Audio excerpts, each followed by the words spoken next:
Alright, what's up, YouTube? I'm getting back with my random thoughts. Things was crossing my mind today. Got a little bit of different look, little hat. No, it's not a bad hair day. It's just I wanted to wear a hat. Okay, let's just jump right into it. Oh, let me give you my YouTube channel because some people watching me on Facebook, and I need y'all to increase my views on my YouTube. My YouTube channel is DLYNMILL. YouTube, check me out. Or look me up under Dawn Miller. You're just going to have to search a little bit. You'll see my singing before you see my comedy. But when you hit my singing, it'll take you to my comedy. So look me up. Come on, y'all. Really? I'm funny. Come on. Why do people say you're cute to be fat? Does that mean that if you were skinny, you wouldn't be cute? Well, she is so cute to be fat. Or when people say, oh, you're so cute to be dark. You're cute for a dark-skinned dude. So if he was light-skinned, he wouldn't be cute? Is there some different gauge of cuteness if you're fat or if you're dark-skinned? I'm not understanding. Why do people that are light-skinned think that they so got it going on? Shut up! Why do kids always interrupt and have no respect in this new millennium? I don't understand it. Kids, when I was coming up, you were supposed to be seen and not heard. That's how we got more information, because we were always in the room. Nobody put us out because we were smart enough to shut our mouth. Kids these days, they act like they don't know what's going on. You wake up one day, your parents been together 20 years, and then the next time they tell you they getting a divorce, and you just blindsided. Oh my God! Of course, I'm not talking about, but oh my God, they're getting a divorce because y'all don't tell kids nothing. That's because kids don't know how to sit in the room and shut their mouth, be seen and not heard. You know what I'm saying? Things that I just be trying to ask myself. I wonder why people, I think I've talked about this before, but every time I hear somebody use a word that they just obviously don't know how to pronounce, it just kills me. I was listening to a commercial today on my way home, and the dude was like, testosterone level. What is testosterone? I know what testosterone is. If you don't know how to pronounce the hormone that is a male hormone, then just say the male hormone level will raise, or say your level of sexual interest will raise. I don't know. I mean, just say that. Okay, now I'm about to get a little risque. I know most of my YouTubes have been clean, and I'm never gonna cuss because I always want my dad to always be able to listen to my YouTube without being embarrassed. But we're gonna talk a little grown folks YouTube stuff. Get out the picture, girl. See what I'm talking about? She took the element of being seen and not heard, but she don't understand this was my random thought, not co-starring Lindsay. But okay, when you with a dude and you making love, why he wants you to say his name? Is it because he forgets his name in the course of the intercourse? I don't understand that. Why do I need to say your name? Why? Can you help me, fellas? Why? Does it really matter what your name is? Am I sleeping with somebody, ladies, that I don't know who he is? So you like, let me remind you who I am. Say Joe. Say my name when I'm in that spot. That's stupid. That's really stupid. Have you ever thought about that, fellas? What is the purpose in saying the name? Does that mean that you're good? Does that mean that you're doing something spectacular because you say your name?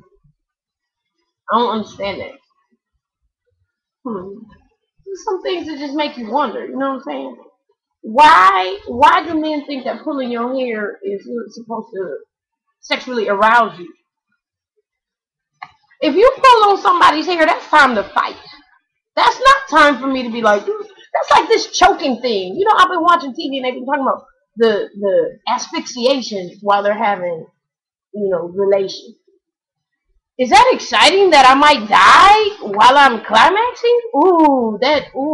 Really? I mean, maybe I'm just way too normal to get into that. But I don't even, who was the first person that came up with that? Was it a strangulation or was it relations? How did you first figure out that that was a great feeling? It was a rape gone wrong. Somebody was choking And then they were like, I'm sorry, I'm sorry, I'm sorry. But the girl was like, wait, that kind of felt nice. Do it again. And then it just like swept across the nation. Because I'm trying to understand how asphyxiation with relations is something that we want to aspire toward. Really? Size. People say size doesn't matter.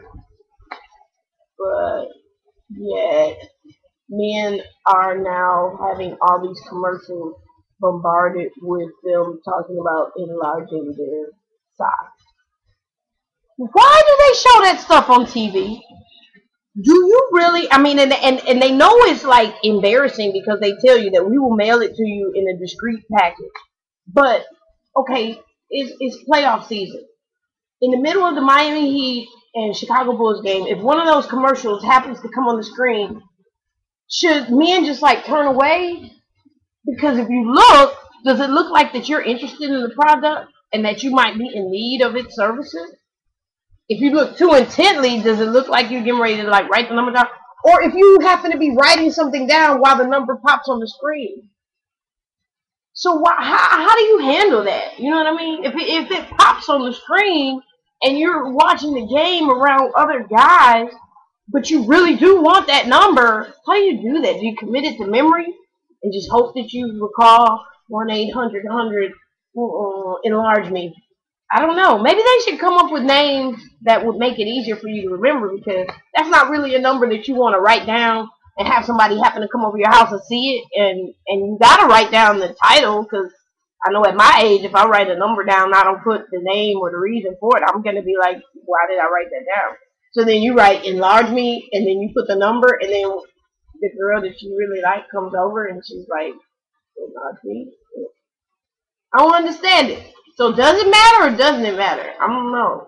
I'm thinking it does, because they got all these commercials to help you. They say size and length.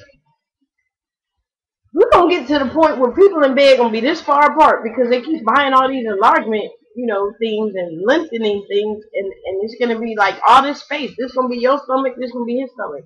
Is that exciting? Is that something that we want to aspire for? I don't know. I look at these car commercials, and the car commercials tell you this is do not attempt. This was on a closed course with a professional driver. First of all, they're in a desert doing donuts in a bed. What fool that spent that much money on a car is really going to want to do that? That's not an ATV. That's not a SUV. They're not mudding in a Benz. That's like stupid. Whoever took the time to type that up. I mean, I understand it's about, legalities, and if somebody is dumb enough to try that, you don't want to get sued. But really, who is going to spend $30, $40, $50,000 on a vehicle to go donutting in the desert? You see that commercial, and like, that is the car for me. I want to buy that C-Class Benz for $45,000 so I can go donutting in the desert. That's exactly the car I want to get. Honey, let's go to the dealership. Really? That's the other thing. Like, I saw this guy climbing a building on a commercial, and they said, do not attempt. If you're foolish enough to climb a building, I don't think you're going to be alive to sue anybody. So I don't really think that y'all need to say, do not attempt. I'm not trying to go downtown, get on the high rise, and see if I can do like what I saw in the commercial. Come on! We can do it! This guy did it. I could too. That's stupid. That's stupid. That's just the needless effort that's being done. You know what I'm saying? I don't understand. Okay, now I'm about to get political. Arnold Schwarzenegger. And dealing with his live-in housekeeper or whatever, and she got pregnant and had his child 10 years ago. Okay, Maria. Arnold Schwarzenegger has some pretty distinctive features, like this big muzzle face and all that. When that baby was born, I'm assuming, because it's California, this might be wrong, so I'm going to say it. Sue me, I am the money. I'm assuming your housekeeper was Hispanic. So when that baby came out and was a little lighter with this muzzled face, maybe even had a little Austrian accent, I don't know. You didn't just go, Unless, of course, she's married to an Austrian man with a muzzled face, too. I don't know. So I wonder, how much did you know, or did you just kind of look over it and not know? I know black folks, the moment a baby come out, it don't matter if it's like somebody you never saw. You'll be at a restaurant and be like, that boy look like you. You know her? We ain't even trying to see, wait a second, she's married, that can't be. No, if that baby looks like you, look at Maury Povich. The first thing they say is, look at him! He looks like, just like, because we look at looks. Maria, you want to take a page from Maury Povich's show? Look at that baby. You should have known that was his son. That's ridiculous. And tomorrow, are his kids going to be upset? What do you think? Daddy was having relations with Maria. Daddy was in the bedroom talking about, say my name. Really? And they not mad. Really? They've been playing with this kid. This kid lived in a house. See, all y'all rich people, y'all better rethink your lifestyle. Go and clean your own house. When you was broke, you clean your own house. Now you got money, bring all these people into your house, and then you wonder why he messing with you, with your help. Making babies under your roof. Clean your own house. Or hire your mama. I don't know if you want your mama to be your cleaner, but strange thought. You got 4 kids. Make them clean. Well, all of a sudden, when you become rich, you don't think you're supposed to do the regular stuff. All of a sudden, now everybody has to do something for you. That's stupid to me. When I'm rich, I'm going to be like the rich people that really... See, it's the difference, though. Let me give you the categories of rich. There's hood rich. Hood rich people still live in the hood, still live a hood lifestyle, but they just got a little bit more money than the neighbor over here and the neighbor over there. They probably got a car that's $2,000 worth about $1,000 with $5,000 worth of music, rims, and paint jobs on it. That's hood rich. Then you have rich.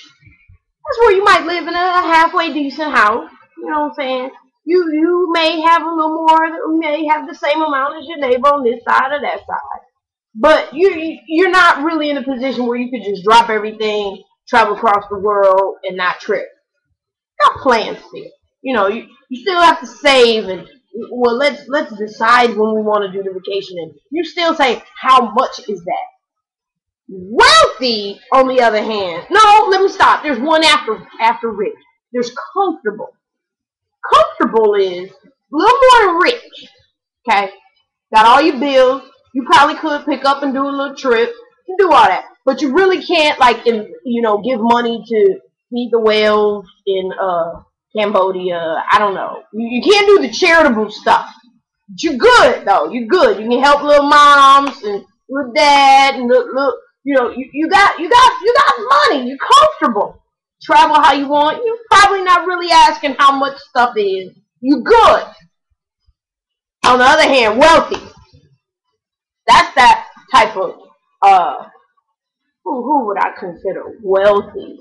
I'm not gonna bring up athletes. I'm not gonna bring up stars. I'm not gonna bring them up because they didn't earn that the old-fashioned way by ingenuity, by creativity. They earned that by God-given talent.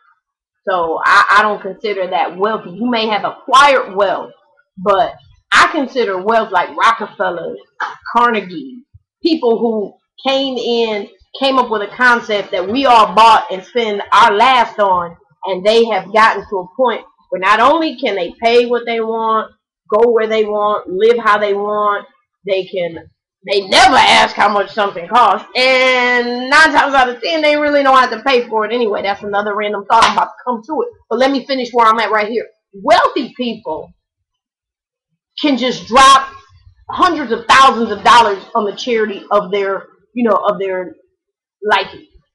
Well, most wealthy people spend less money than the hood rich people, than poor people. That's how they stay wealthy, because they understand the levels in which it took to get to the wealth. So they don't ever want to slide